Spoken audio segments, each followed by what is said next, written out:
जय हिंद दोस्तों। आशा करता हूँ आप सब लोग बहुत ही बढ़िया होंगे। इस वीडियो के दौरान हम लोग डिस्कस करने जा रहे हैं अबाउट मेटावर्स और मेटावर्स का इंडियन अकाउंटिंग स्टैंडर्ड पे इम्पैक्ट क्या है।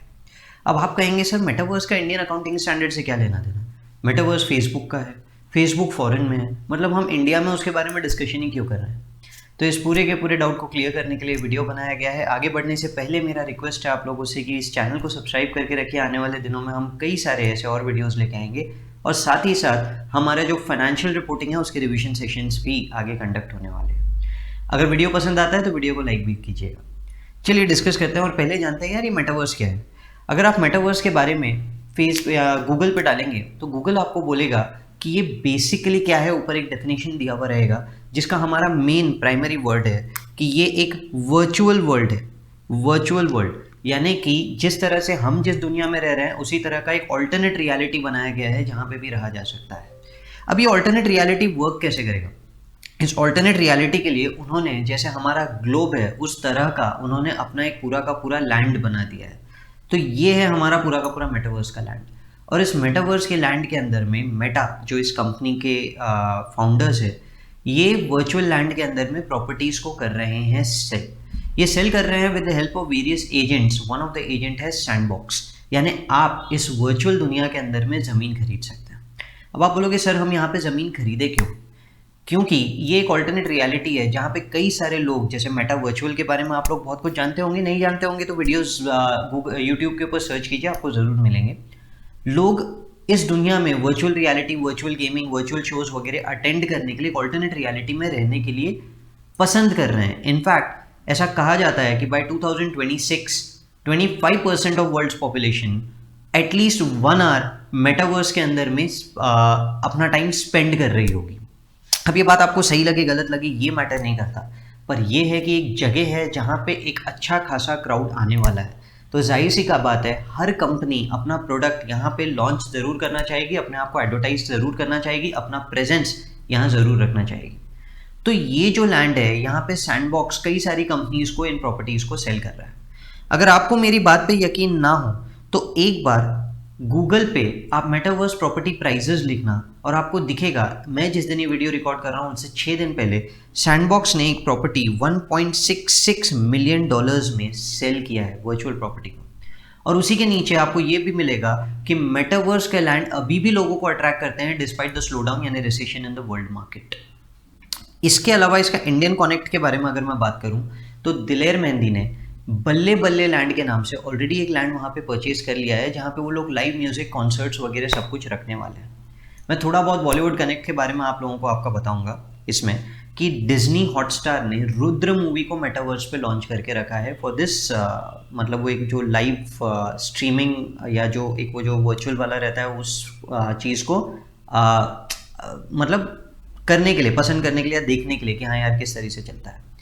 पूजा एंटरटेनमेंट मूवीज़ जो प्रोडक्शन हाउस है वो बड़े मियाँ छोटे मियाँ जो एक अपकमिंग मूवी है अक्षय कुमार और टाइगर श्रॉफ की, उसे भी मेटावर्स के अंदर में लॉन्च करने वाले हैं।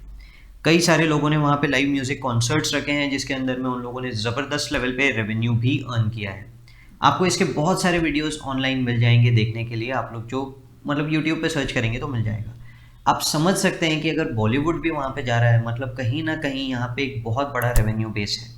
इनफैक्ट मेटावर्स के अंदर में कपड़े खरीदना, चीज़ें अटेंड करना, लोगों के यहाँ जाना, विजिट्स वगैरह, हर चीज़ के यहाँ छोटी छोटी चीज़ का प्लेस्ड एरियाज होते हैं।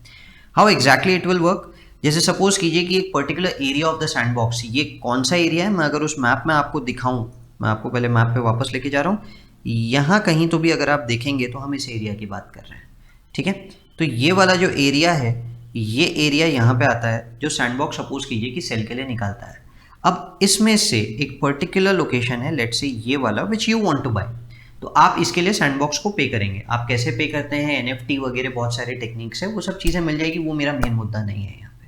पर हाँ आपने ये ज़मीन खरीदा, अब आप यहाँ पे क्या करेंगे, अब आप यहाँ ऐसा कुछ बनाएंगे कि लोग यहाँ पे आना पसंद करेंगे। या तो लाइव कॉन्सर्ट के लिए एरिया बनाएंगे जैसे बल्ले बल्ले लैंड की बात हुई, तो ऐसा कुछ तो आप यहाँ पे बनाएंगे ताकि लोग यहाँ पे आए। अब लोग यहाँ आएंगे तो अगर आपने कोई ऐसा लाइव कॉन्सर्ट रखा है तो उसकी टिकट चार्जेस, लोग वहाँ आएंगे, कंपनीज भी अपने प्रोडक्ट्स को वहाँ एडवर्टीज करना चाहेगी तो वो लोग भी आपको पे करेंगे।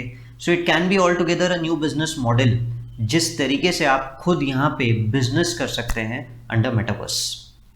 यहाँ मुद्दा आता है इंडियन अकाउंटिंग स्टैंडर्ड का। इंडियन कनेक्ट तो मैंने आप लोगों को बता दिया, अब मैं आपको इंडियन अकाउंटिंग स्टैंडर्ड्स का इम्पैक्ट बताऊंगा। इसका मतलब आप मेटावर्स में प्रॉपर्टी खरीद सकते हैं 4 रीजन से। पहला रीजन कि मैं वहाँ ज़मीन खरीदूंगा और बेच दूंगा, ऑर्डिनरी कोर्स ऑफ बिजनेस में हम बाय एंड सेल करेंगे वहाँ पे, बराबर। दूसरा हो सकता है कि मैंने बस खरीद के छोड़ दिया कि 2026 में अगर इतने सारे लोग अटेंड करेंगे तो वहाँ पे प्रॉपर्टी का रेट तो ज़बरदस्त हाइक होगा, तो let's buy and keep it. तीसरा हो सकता है रेंटल अर्न करने के लिए कि मैं प्रॉपर्टी खरीदूंगा और ऐसी कंपनी जो वहाँ पे एडवर्टाइज करना चाहती है, लाइव कॉन्सर्ट्स करना चाहती है, उनको मैं रेंट आउट कर दूंगा वो जगह। और चौथा हो सकता है कि मैं खुद अपने बिजनेस के लिए वहाँ ज़मीन खरीद रहा हूँ और ऐसा कुछ तो बनाऊंगा ताकि लोग वहाँ पे आए और हमारा बिजनेस वगैरह सब प्रमोट हो, एडवर्टाइज हो।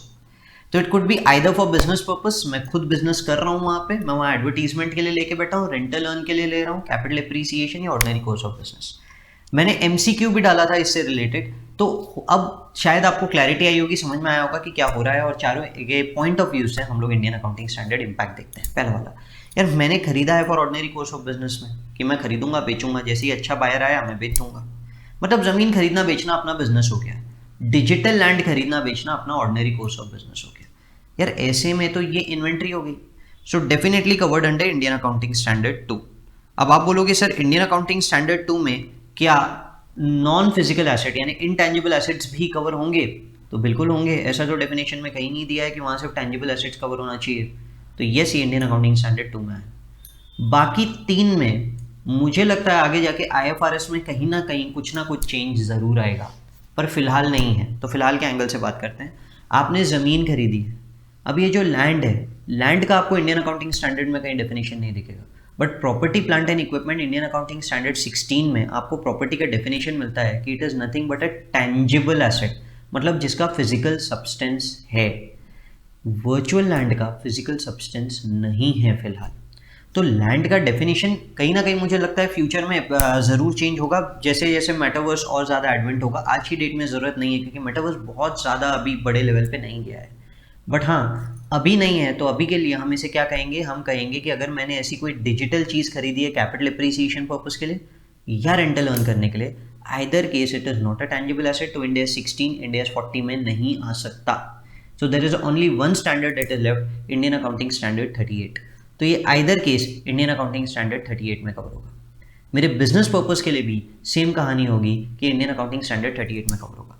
अब सर ये फ्लॉप हो गया, कॉन्सेप्ट अगर नहीं चला तो क्या, मतलब हमने ज़मीन खरीदी, हमने वहाँ कुछ बनाया पर लोग नहीं आए अटेंड करने, तो प्रॉपर्टी की भी वैल्यू गिरेगी और कहीं ना कहीं हमारा बिजनेस भी प्रमोट नहीं हुआ।